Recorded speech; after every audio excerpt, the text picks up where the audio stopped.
In today's episode of the Pathfunk Presents, I have two interesting guests here with me today. Basically, we have the folks here from Cash Cow Marketing. And I don't know if I should explain much more because the name gives it away to a big part. I have here Clive Campbell-Smith and Enrico Caballero heading over from Cash Cow Marketing. Today, we're going to be talking all about growth, different strategies. The folks have been around they've been in the game for quite some while. We're going to be learning what Cash Cow Marketing has been learning along the ways and how the folks think about growth of their company today. So, Clive, Enrico, welcome to the show. Hello. Very good. Clive, maybe give us a brief overview. I hope I didn't butcher the introduction too much on Cash Cow Marketing. You've been in it for years. Give us that 360 overview. What is Cash Cow Marketing all about? Cash Cow Marketing is a digital marketing agency that was born out of a lead gen solely agency. So we've got a great level of knowledge and understanding of the gap between marketing and sales, which a lot of agencies in digital or marketing per se don't. Mm-hmm. So we lean on our experience of those different elements to put together packages for people that are quite consultative, which in most of this sort of type of industry, they're sort of singular in their stance. So I hope that gives a bit of an overview of what we do. Yeah, very cool. Maybe just to add on this, maybe tell us a little bit more about the types of companies that you're working with. Maybe, what type is it, like certain sizes? Is that certain industries, certain personas? Like who fits best and who gets the most out of working with Cash Cow Marketing? Of course. I'd say SME organizations get the most. We can add the most value in a quicker space of time. We work with a lot of enterprise organizations. We try and enter that market by being a bit more disruptive in that market space, doing things a bit differently, while still achieving results for themselves. I'm sure Enrico's got something to add on to that element as well. Yeah, sure. Well, as Clive says, we started as a lead gen company, and I actually came on board working for Clive, doing SEO, and that service gradually got rolled out to new clients or to existing clients who were interested, and it just followed very naturally, really. The work we were doing with Cash Cow, or the work that I was doing for Cash Cow, just fitted nicely with the kind of clients that he was dealing with. And in terms of actually who we work with, as Clive says, it's a lot of small and medium-sized businesses. But, it's right across the range. We work with larger corporations, larger groups with sort of an organized marketing strategy already, where we just sort of fill in the gaps. So we might provide them with copywriting or pay-per-click ads or something that already slots in with their marketing strategies. But I think we probably, as Clive alludes to, I think we most enjoy working with companies who are pretty new to the marketing game. Very cool. Yeah.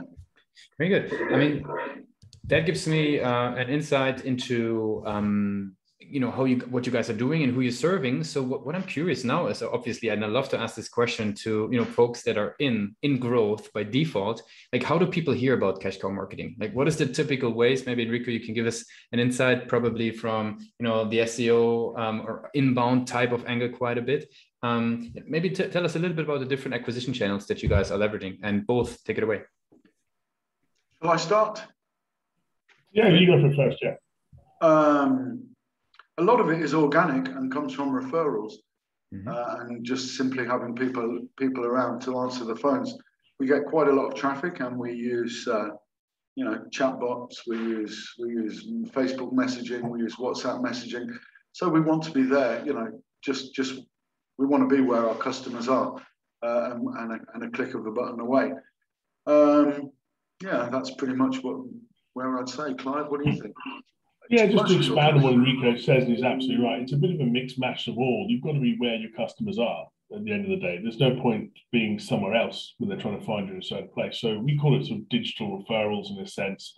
For example, we had a Wix approach us a few years back. We're now a Wix UK affiliated partner. We work on all platforms, not just Wix, but they needed help with some of their requirements in the UK. So they found us organically once again through digital.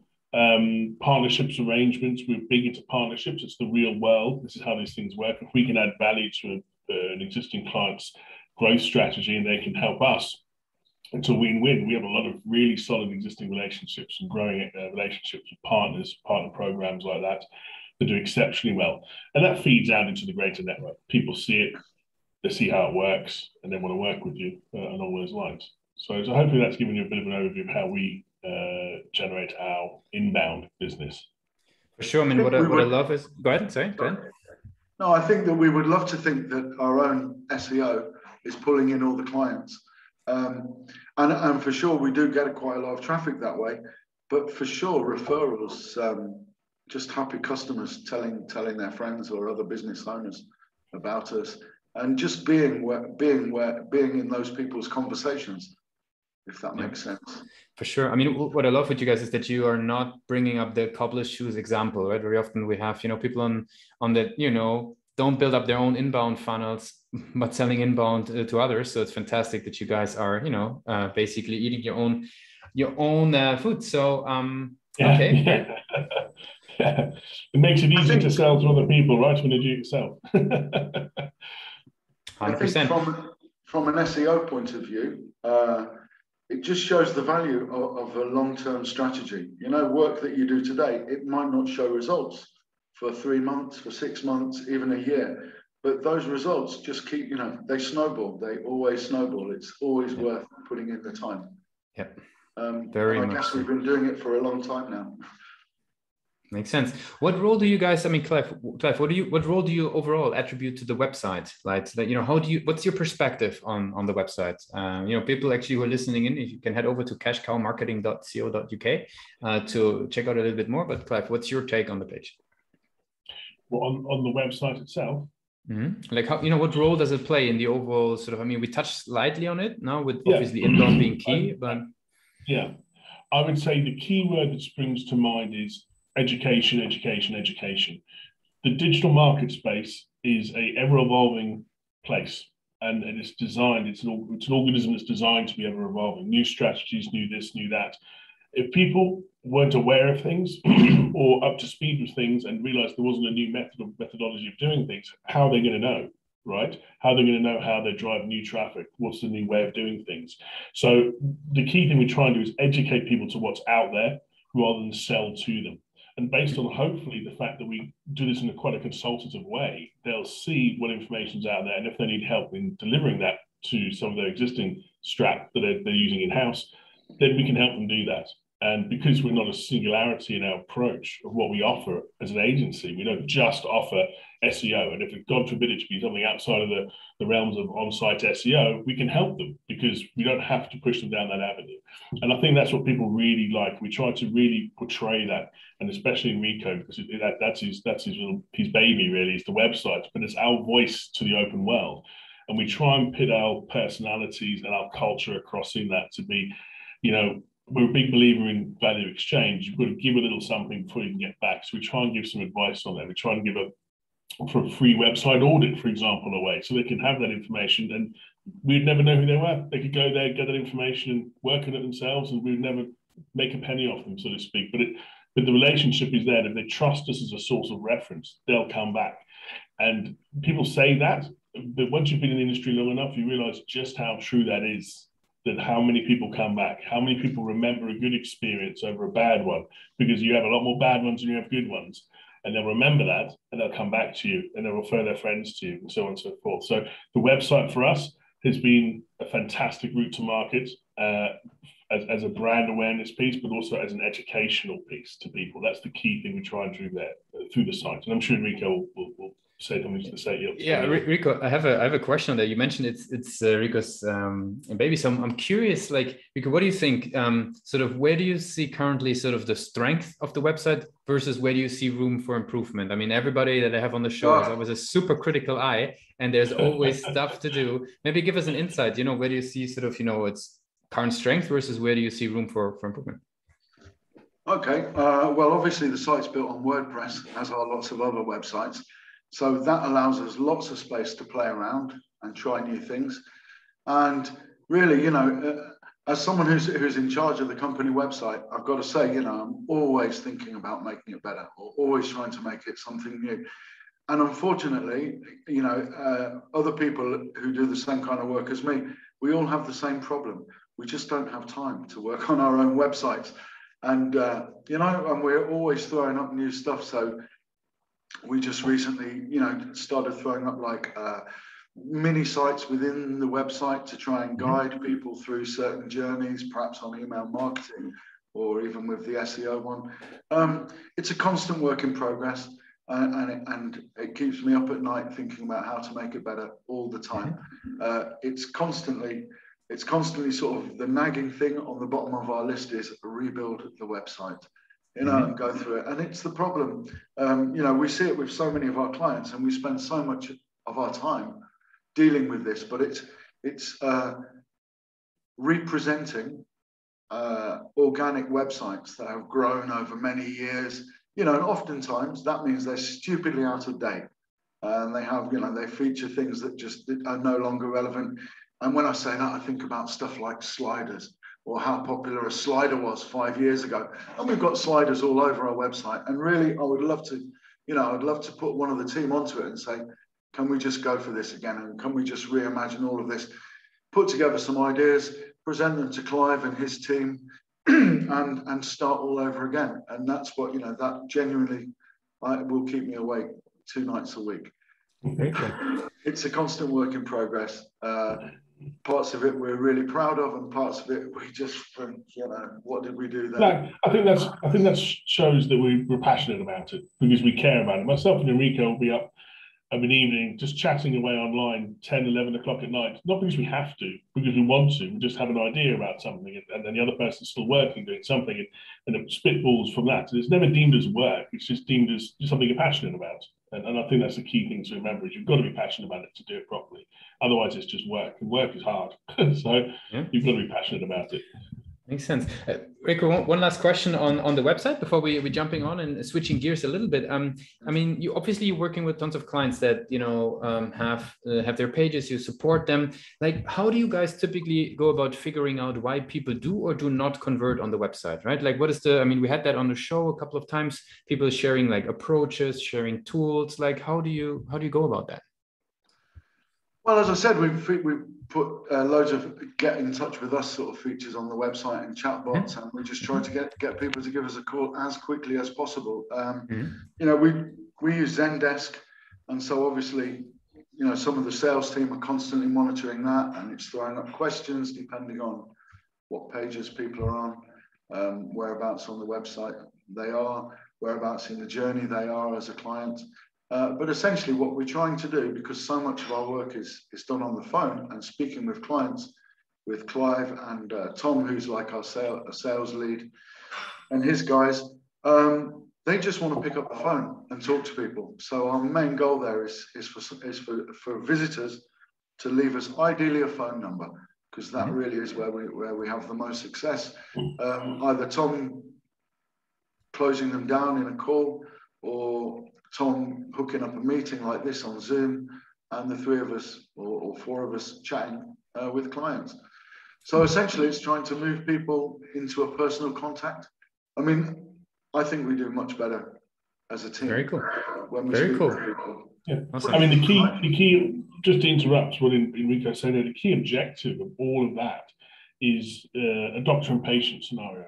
We need to find out what their ailment is, and then prescribe them a medication for that, to find out what it is, present them to them. And then sometimes, like Enrico said, there is an educational piece. Before any work happens, there's a lot of work that goes in before anything is done, on someone's sites or whatever. So we have to recommend what people need to do on their site is regular site audits, regular site checks, see what they want to achieve, and be realistic in the approach to it.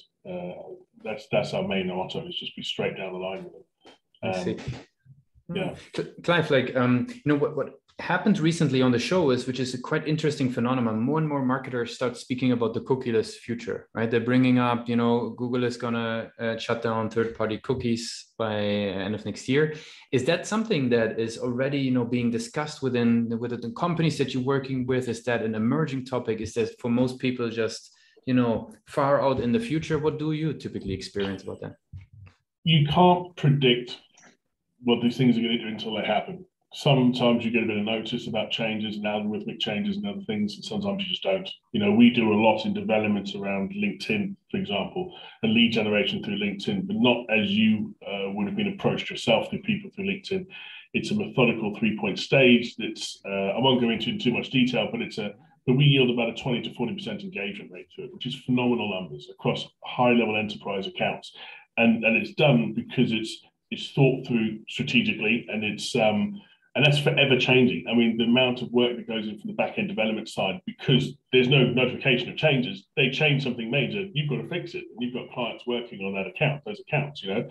So you've got to change it in real time and have a big development team behind you for those sorts of things. But, you know, all you can do is be prepared, right? You be prepared for change. Change is good because without change, like I said, marketing is all about change and pushing forward. Right, so as other sectors, but marketing especially, it's a very quick evolution in that side of things, and you can never predict what's going to happen. But like you say, there can be cookies that change. It can be one thing, it can be the next. We deal with them daily in all different directions. There's so many different elements, the spider web of digital and SEO alone that changes all the time. And what's deemed important, what's not deemed important, how important is this, that, and the next thing, from backlinks to content to whatever. How's it weighted now? That changes all the time, and you just have to try and test and see what works. Anyone who says there's an in-the-box shelf SEO, for example, solution is just not telling the truth. It's not the real world. You have to test and see what works, drill into that avenue. Everything's bespoke. It has to be bespoke to work like that. So if you use that methodology, you can't go wrong. If anything changes, you're going to go with the changes and move on. And if there's fundamental changes, and I'm sure Enrico will have plenty to say on this, then, you know, you just got to be ear to the ground. You know, you've got to read the right articles. You've got to be in the right place. You just got to be up to date with this stuff. Kind of like doctors and medical journals. You have to be up to speed with what's going on. Otherwise, something could come side and blindside you, and you don't want that. Which wouldn't happen. But yeah. Well, speaking from the web design point of view and an SEO point of view, I just see it the same as when privacy policies became important, when cookies became important. It's basically an opportunity for us. It will be an opportunity for us as a company and for our clients to get ahead of the companies who aren't complying with it. Yep. Most of the clients we work with are on either WordPress or Wix. WordPress, I presume, will create, or you know, the development community in WordPress will develop workarounds, solutions, plugins to solve it. And Wix, by its very nature, will conform to everything, because that's Wix. It's a closed system, and it does a good job. You know, it fixes, it does all that stuff for us. So I'm not too worried. I only see it as an opportunity for us, for ourselves, because we'll try and get on board as quickly as possible, and for our clients, because it will be another service. It will be good for the team. The team will learn it fast. It will be good for our clients. It's just another opportunity. Or, you know, it's like when there's a Google update or an algorithm update, or it's just an opportunity. We really make a point. My experience with web design and SEO was I started this stuff on my own years ago. And so I was a victim of those early Google algorithm changes and, you know, going from page 1 to page 56 overnight. So I learned more than a decade ago, and it's governed us all the way along, that just give Google what it wants. You know, it's Google's game. Give Google what it wants, and it will always reward you. And, you know, we have, I don't know, 10, 12 years of proof of that. So it's just another opportunity. Very cool. Seems you guys are ready to go with the change. Sounds very good. Since we're slowly coming to an end of the interview, I would love to jump into our rapid fire questions, and I will give them so our listeners know that it's a bit of a surprise for the guests. In this case, we have 2 guests on the show, so we'll give them, you know, one to Clive, then the next one to Enrico, and then this is how we're moving through. So are you guys ready for those? As ready as I'm going to be. Very good. So Clive, what's the last book you read? Oh, that's a good question. Not a heavy reader, big online reader. I'd say the last book I listened to would have been with my child, would have been some of David Walliams' kids books. online. So that's what I'd say I probably listen to realistically. Very Read, cool. listen to. If it still counts. It does. It does. I mean, it's about getting to know the folks behind the strategies and the business. Enrico, what's the one single thing your company is focused on the most at the moment? SEO. Always SEO. SEO has become a huge part of our business. We didn't know it was going to happen. It's just evolved that way. So for me, it's bringing on the next gen. It's bringing on the next generation of colleagues who are going to replace me and one day replace Clive. Clive, if there would be no boundaries in tech, right? Everything is possible. What's the one thing you would fix for your role today? Fix for my role? I would make a robotic version of myself to pick up the 80% of the day that I try to manage my 80-20 methodology. So that would be the best use of my time, or take away the sleep element, and I could just work. So if someone could cover the night shift, I'll cover the day shift. That would be it. Because that sounds like a strange answer, but when you're passionate about something and you enjoy doing it, you end up throwing a lot of hours at it, and probably more hours than you really should, to be honest with you. And that's probably one of the, to answer that question, to get back some of those hours, anything technology-wise, that would get back some of those hours for the day for me would be great. Can I just add, I really wish we could stretch out that period of time between sort of 10:30 and 12:30 in the evening, when Clive and I, or Clive and a number of the members of the team, if I could stretch that out so that I could still get to bed at 12:30 and make a bit more of that time when the kids are asleep, when everything's quiet. I'm sure golden hours. I mean, it quite fits my next question then, Enrico. What's the last thing that kept you awake at night about the company? Do you know what? It's been a lifelong ambition to be asked that question. Okay. What keeps me awake at night? Insomnia.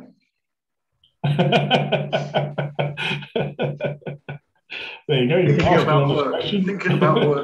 Thinking about work and not wanting to stop thinking about work. That sounds really sad, because nowadays, people talk about, dividing your time and only working certain hours and stuff. But as Clive said all the way through, we're quite enjoying this phase of the company's growth. And it just feeds our minds, and it just keeps us thinking. So regular times, I'd say insomnia. Right now, I'd say just making the company the best it can be. Very cool. Guys, I really appreciate you taking the time for the Pathway Presents podcast. Clive, I want to give you the very last word for today. If somebody would be forgetting all that we discussed about cash cow marketing, what's the one thing that they should remember? A cow's not just for Christmas. No, only joking. I would say one thing to remember from all of this is there's a lot of noise out in the market space when it comes to anything, especially digital marketing, right? The whole idea of being marketing is that there's a lot of people have opinions, right?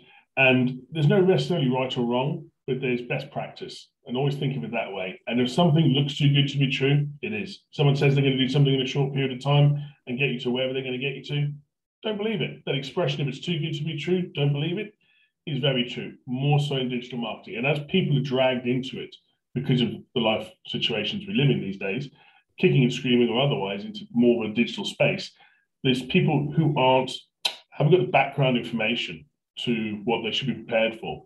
And too many people are getting hoodwinked into things. And we hear terrible stories.